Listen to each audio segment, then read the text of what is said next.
Hey everyone, I wanted to make a quick video module to go over the data exercise we did on the incoming freshmen. So these are 8th graders. We have 259 of them.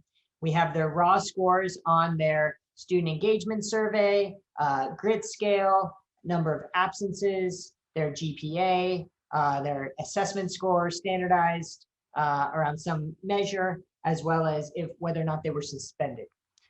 And I asked you to complete this activity, and I have a key here to help us. So I'm just going to go through this and maybe show you a few shortcuts to make this quicker and to have a video for you to check your work. So for the mean, we're going to use this formula of average. If I could spell average. When we open parentheses now, Google's asking me, well, what range do you want to do it in?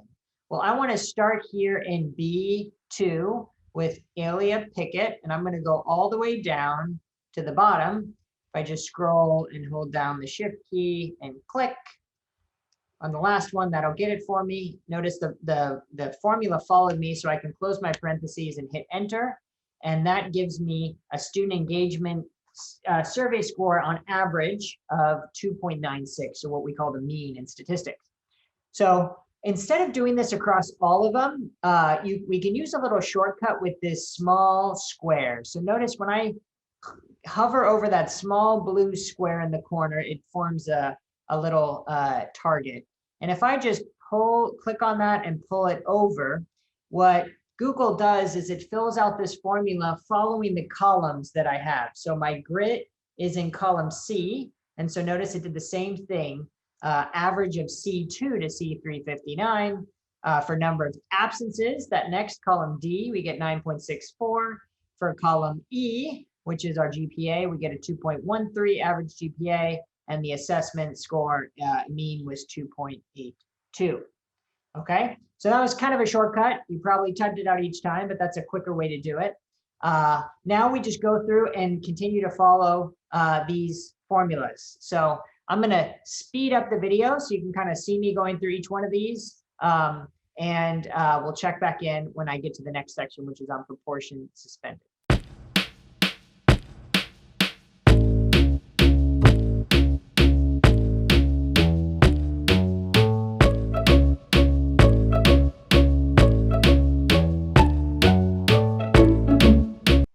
Okay, I want to slow it down right here because notice that instead of the percent here, I have a proportion. Now, we could change that in two ways. We could multiply this formula by 100, and that would be the percent, or I can just change the formatting of my number.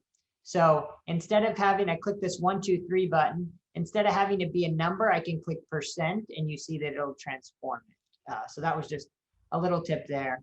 And because these are observations, they don't need to go out to the hundredths place. I can decrease my decimal places using this icon up here and clean that up. So just kind of cleaning up the table there, formatting a little. But you see, we filled out this top, following those formulas I have on the right, that same process of dragging across, but using different formulas like min, max, count, and then count divided by the total number of participants or 8th graders that we had. Now, for the proportion suspended, we're going to use a new formula that we haven't used above, which is called the Countif formula. So I'm going to, following my instructions here, this key, I'm going to equal Countif, open parentheses, and now it's asking me for a range. So I'm going to choose that range, and I'm going to do it here on this column G. So I know that's going to be G2 to G359. At this point, we're comfortable with how many, excuse me. After that, I'm going to put a comma, and then it's asking me for my criterion. Well, my criterion is, if it's yes, I want you to count if in parentheses or in quotations, if it finds the word yes. Now it's case sensitive, so yes, just as it's written, close my parentheses and hit enter. So there were 54 of these 359 8th graders that were suspended during the 8th grade school year. No, well, we could do two things. We could do count if and no. Or another way would be to take 359, which I know is my total students, and subtract the number of yeses, and that would get me my no. So you could do what I have in the cell or the key, or you could do that as well. And then, of course, the percent is going to be just the number suspended, there were suspenders, as they're suspended, and divide that by the product of the yeses and the nos, or we know it's 359, but I can do it this way since that's how I described it. And we get about a 15% suspension, number of eighth graders suspended. Okay, for this final table, table 2, we're going to do some correlation. So this is how are these two quantitative variables related? If one goes up, does the other go up? And if so, how closely are they related? All right, so we're going to look at the relationship between the grit scale and the student engagement. That is, if grit is higher, do I see student engagement going up, a positive correlation, or do I see student engagement going down? Okay, we'd imagine that the higher grit, maybe the more they are engaged, but let's find out. So I'm going to use this Corel formula, and then it wants data Y and data X. Well, we just pick student engagement by grit. Okay, so we know student engagement is B2 to B359, and then it wants a comma, and now we go to grit. Grit is going to be C2 to C359. You don't have to direct type it. You could select those if you like doing that. I just direct typed it, and we can hit enter, and that is 0.28. So we can see these are positively related. One would be a perfect correlation. These are 0.28, so it's a weak correlation. It is positive, but maybe not as strong as we thought it would be in terms of grit and student engagement. Now, the next one would be student engagement and number of absences. So you could see these may be being negatively correlated, right? As you're more engaged, your absence number is probably a bit lower. Students who are on average more engaged. Or if you're absent, you're less engaged, right?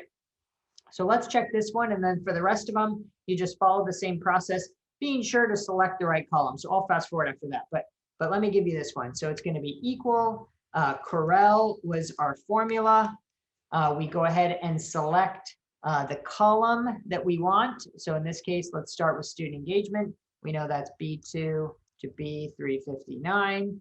And for the X,